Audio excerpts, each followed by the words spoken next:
Hi students, आज हम करने जा रहे हैं एनसीईआरटी एक्सरसाइज 6.2 का क्वेश्चन नंबर 10 है। वो कह रहा है क्वाड्रिलेटरल आपका ये रहा ABCD। अब क्वाड्रिलेटरल तो भाई किसी भी शेप का हो सकता है, ठीक है। वो कह रहा है इसके डायगोनल्स ना O पॉइंट पे मीट कर रहे हैं, है ना। ये आपके इसके डायगोनल AC और BD O पॉइंट पे मीट कर रहे हैं और ये गिवन है आपका सच दैट AO पॉइंट में BO equal to CO point DO है। आपको प्रूव करना है कि ABCD एक ट्रिपेजियम है। ट्रिपेजियम का मतलब ये हो गया कि इसकी दो साइडें तो भाई पैरेलल होगी और दो नॉन पैरेलल होगी, है ना। तो आपको ये प्रूफ करना है। अबे आएगा कैसे? चलो ठीक है, स्टार्ट करते हैं सॉल्यूशन। क्या है, जैसे आपको ये गिवन है, ये कंडीशन क्या गिवन है, AO पॉइंट में BO equal to CO point में DO गिवन है।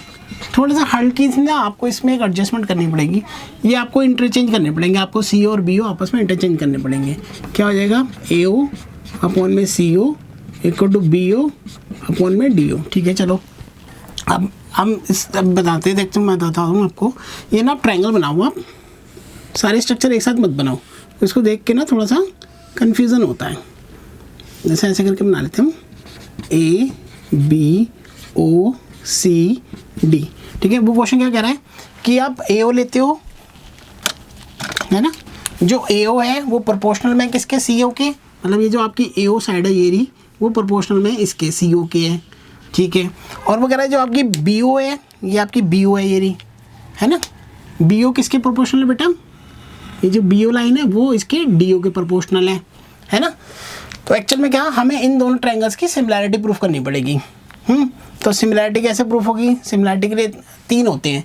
एक तो एंगल सिमिलैरिटी होती है, SAS सिमिलैरिटी होती है, या SSS सिमिलैरिटी होती है। तो हम इसमें ये वाली प्रूफ करेंगे, दो साइड प्रोपोर्शनल और एक इंक्लूडेड एंगल इक्वल होना चाहिए। तो होगा क्या, देखो इन दो ट्रायंगल की सिमिलैरिटी करते हैं। तो अच्छा गौर से देखो, तो यहाँ पे जो है ना ये वर्टिकली अपोजिट एंगल है, ये दोनों इक्वल है ना। तो चलो लिखते हैं in triangle AOB,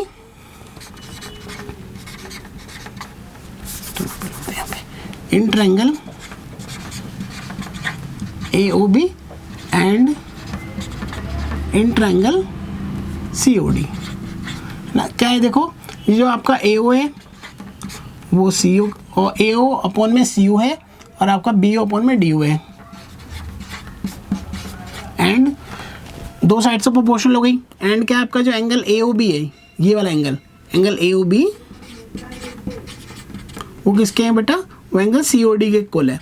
reason vertically opposite angle, दो साइड प्रोपोर्शनल हो गई, एक एंगल इक्वल हो गया। और जो एंगल है वो उन दोनों के साइड, जो प्रोपोर्शनल साइड्स हैं उनके बीच में ही है, तो आपकी SAS सिमिलैरिटी लग जाएगी। इसलिए ट्रायंगल जो है आपका ट्रायंगल AOB सिमिलर है। अब देखो मेन क्या होता है, सिमिलैरिटी तो प्रूफ हो गई कि दो साइड प्रोपोर्शनल है और एक एंगल इक्वल है, पर अब सिमिलैरिटी लिखना इंपॉर्टेंट होता है। ट्रायंगल AOB सिमिलर है किसके बेटा, अब या तो देखो जो AO है वो किसके प्रोपोर्शनल है, वो तो CO के है। तो मैं तो इसको CO लिख सकता हूँ या फिर मैं आपको इसको OC लिख सकता हूँ। मतलब मैं समझाता हूँ, देखो AO किसके प्रोपोर्शनल थी, CO के। अब CO भी हो सकती है और वो OC भी हो सकती है, हमें यही देखना होता है इसके अंदर सिमिलैरिटी लिखना, ठीक है। अब या तो C हो सकती है और OC हो सकती है। D एक लास्ट पॉइंट बचा, और D को मैंने लास्ट में लिख दिया, चलो ठीक है। अब इसमें से एक गलत है, कौन सी गलत है देखो मैं समझाता हूँ आपको। हम गलत वाली ये उठा लेते हैं, चलो। जैसे AO प्रोपोर्शनल थी किसके, OC के, ठीक है। ये नहीं, AO प्रोपोर्शनल है OC के। और दूसरा प्रोपोर्शनल लेते हैं, ये रहा OB प्रोपोर्शनल है CD के। OB ये रहा, वो प्रोपोर्शनल CD के, इसके तो है ही नहीं, ये गलत है। पता लग गया, यानी ये आपको हटाओगे आप इसको, ठीक है। अब आपका मेन यही आएगी, ये आएगी आपका SAS सिमिलैरिटी, ठीक है जी। चलो सिमिलैरिटी तो निकाल दी, पर इसका फ़ायदा क्या होगा, इसका फ़ायदा ये होगा, अब इसकी सिमिलैरिटी लिखते हैं हम। सिमिलैरिटी तो हमने लिख ली। अब जब सिमिलैरिटी होती है तो क्या होता है, इसके कॉरस्पॉन्डिंग एंगल्स भी इक्वल होते हैं। मतलब एंगल ABO ले लो आप, एंगल ABO वो किसके इक्वल हो बेटा, ABO फर्स्ट थर्ड सेकेंड। इधर में हमें वही लेना पड़ेगा, first third second angle CDO। तो एंगल ABO जो है एंगल CDO के इक्वल आ गया, यानी यहाँ पे जो एंगल बनेगा ना, एंगल 1 है ना बेटा, वो यहाँ पे बनेगा CDO पे। अगर ये एंगल दोनों इक्वल हो जाएंगे, है ना, यहाँ पे ये वाला एंगल अगर इसके इक्वल हो जाएगा तो इसका मतलब क्या हुआ, अल्टरनेट इंटीरियर एंगल तो इक्वल हो गए, है ना। That means alternate interior angles are equal. और अगर अल्टरनेट इंटीरियर एंगल इक्वल हो गए, इसका मतलब क्या हुआ, अगर ये दोनों एंगल इक्वल हो गए इसका मतलब ये तो इसके पैरेलल हो गई, that means A B is parallel to D C.